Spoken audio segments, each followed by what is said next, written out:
Right, good afternoon, everyone. ESBR Boxing returning again for our weekly review slot, preview slot. As you'll notice, we're not joined this week by Paul Kelly. We're joined by my esteemed colleague Elliot Stott. Paul Kelly is letting all viewers know has come through a three-rounder last night with great success, UD victory apparently, and in true Ricky Hatton style, I think he went and celebrated that deep into the night in Belfast. So Elliot, I'd like to come to you first and just say, thank you very much for stepping in. Hope you're well. We've got a good week this week. How are you feeling about it? Hey mate, yeah, good. It's a strange one because obviously we've got the World Cup, but I do feel like when it comes to the weekend, that could be overshadowed a little bit by the amount of boxing that's going on for boxing fans, of course. The fact that we've got four shows in 3 nights, all in London, is a bit crazy. I think for Mhm. the media and for photographers, and it's a bit of a yeah, it's a bit too much maybe, but I'm not going to We've not had going to we've had a couple complain. of barren weekends here, haven't we? So I suppose we'll take it. But as you alluded to there, so we're gonna focus on four fights today. Taking around London, different venues we're going to look at. We've obviously got heavyweight action at Wembley Arena. We're going to scoot over to the O2 where we've got middleweight action.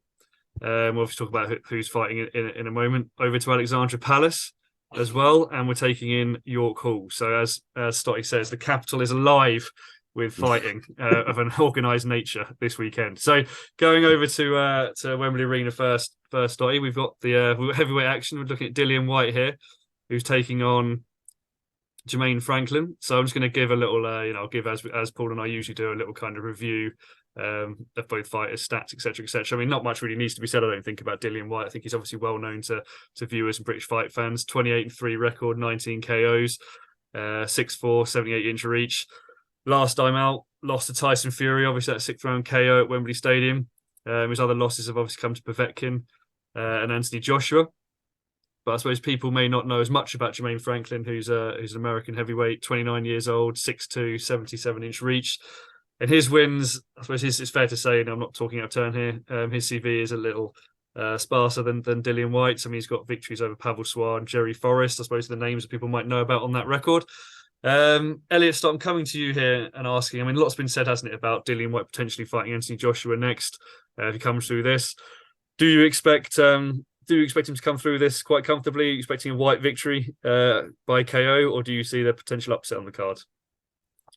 I'm expecting a White victory in the mid rounds. That's kind of what I'm expecting for this fight. Jermaine Franklin, going to be very honest. I saw him he was ringside for the Katie Taylor fight about 3-4 weeks ago.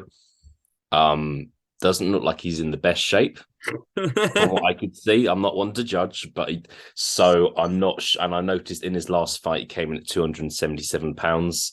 The fight before that, he came in at 231 pounds. That's an impressive increase in weight.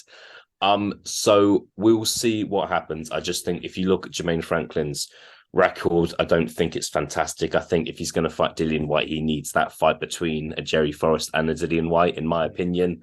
I think one thing noting is that he's not a massive punching heavyweight. He's not. I don't think he's going to knock Dillian Whyte out personally. I think it would have to be on points, and again, I think that's very difficult. So, cannot see past a Dillian Whyte victory in this fight, and yeah, I think that we will. I think there's a good chance we will see that Joshua rematch Just next taking year. your immediate thoughts on that rematch as well. Obviously, I mean Joshua's coming off a couple of losses. Obviously, not looking to disparage him, the losses he's had against Usyk. Obviously, an elite level fighter. Do you think? Obviously, they fought previously, and AJ got the KO victory there. That was for the British title way back when. And do you see were that fight to happen next, with the way that AJ's gone, shifting trainers, seems to be in a bit of a kind of, not to say confused place, but he seems to be in a sort of quite tumultuous thing that's happening with his career at the moment. Do you think that Whyte will fare better in that fight, or do you still see AJ having too much for him? I think AJ will have too much for him. I'm quite confident on that. But you're right, it is kind of a strange period with Joshua. I feel like it's quite disappointing because we were told originally he's back in the ring December. That's turned into January, that's turned into February, and now we're being told March. So I would still pick Joshua to win, but yeah, it's a strange one with Joshua. And things Joshua has to win. Like if Joshua then loses to Dillian Whyte, that's 3 losses in a row, and I think that's probably it. So yeah, we'll see. Mate, I do think that will, assuming Whyte does win, I think we'll be a lot more aware of whether that rematch is going to happen next week or not. I think if it is going to happen, I think it's probably kind of been agreed already, personally. But yeah, we shall see.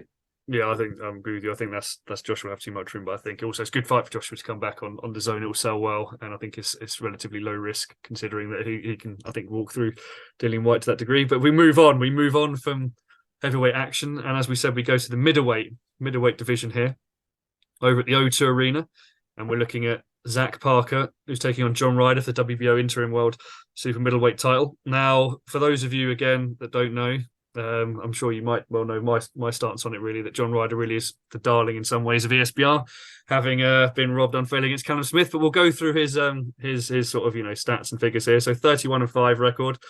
Again, obviously that UD loss being the most recent UD loss that he had against Callum Smith, but he sort of bounced back, I suppose, in relatively recent years. Obviously had that victory against Daniel Jacobs, which some argued was also contentious. I think fairly argued that was contentious, but didn't necessarily disparage him for it due to what happened against Smith. He's also got losses against Rocky Fielding, Jack Armfield, Nick Blackwell as well, going back obviously to his first loss, which was against Billy Joe Saunders back in 2013. So Ryder, I mean, he's 34 years old now. He's a guy that I suppose has almost been one of those guys with a CV, in my opinion, really, in many ways, you kind of feel like he's always one loss away from kind of like boxing oblivion, but he's kind of still picking up victories. But he comes into this fight with Zach Parker, who's actually undefeated, so 22-0 record with 16 KOs. But again, I mean, not necessarily the names on that CV. He hasn't lost, granted, but he hasn't necessarily got the victories on that CV or been in with the sort of guys that Ryder's been in with as a kind of an all right. I mean, people might have obviously heard of Marcus Morrison was his opponent he recently defeated, fourth round KO there. That was back in back in June, July, something of last year. Anyway, so yeah, that was quite a while out of the ring. So he's coming into this fight obviously with Ryder. Yeah. Getting your thoughts on this, Stotty, really. This is as I said, like John Ryder to me seems like one defeat away from oblivion. And people don't necessarily seem to be backing him as kind of, I don't know, like a sort of championship contender in that division either. Zach Parker, obviously undefeated, needs a kind of test, needs a fight that's almost going to sort of elevate him, I think, as well, because he's got one of those like kind of nice sort of records, undefeated record, but hasn't really got a name on it. How do you see this fight going? Is how I'm going to ask you, really. And yeah, just take us through that, please. Honestly, I don't really know. I've thought about this, so there's your analysis for you. I don't know, but I'm really looking forward to it. I think Zach Parker's the favourite. But John Ryder had this very close fight against Danny Jacobs, who's a genuine world level fighter in his last fight, so you can't rule him out. And Zach Parker, I just feel like he's clearly a good fighter, but before he beat Marcus Morrison, how many people had actually seen him fight? Because he just didn't have typically a Frank Warren fighter who just doesn't really have I might be quite good, but doesn't have a high profile. Doesn't have a high profile. I'd edge towards Zach Parker on a close points decision if I had to give you a prediction, but I don't know. I think it's a tricky one to predict. What are your thoughts? I kind of agree with you. I feel like there's more interest or more investment in maybe Parker winning from a kind of business perspective in boxing. So I can't really look past that as maybe sort of edging it. I can maybe see a points victory here for Parker. Actually, I'm not sure he'll stop Ryder, frankly, but I'm leaning towards Parker points. But again, actually really close fight and one that I'm actually interested in watching because, as mentioned, John Ryder, we ride with John Ryder over at certain factions of ESBR do certainly. So I would like to see him win. I also feel like one of those guys. I mean, you look at the champions in that division. Obviously, Canelo being the champion emeritus in that division, and some of the other names that are in there around those ring rankings, Plant, Benavides, etc. I'm not sure Ryder's going to climb that mountain, to be perfectly honest, and become a world champion now in that division. But I almost feel like he deserves some ongoing success in the meantime. But I'm edging towards Parker points, to be perfectly honest with you. Cool. I'm sure you guys will pick up the betting show later in the week where you'll discuss if there's any value on that fight. But we move on. We move on from that fight to we're going to the lighter divisions now.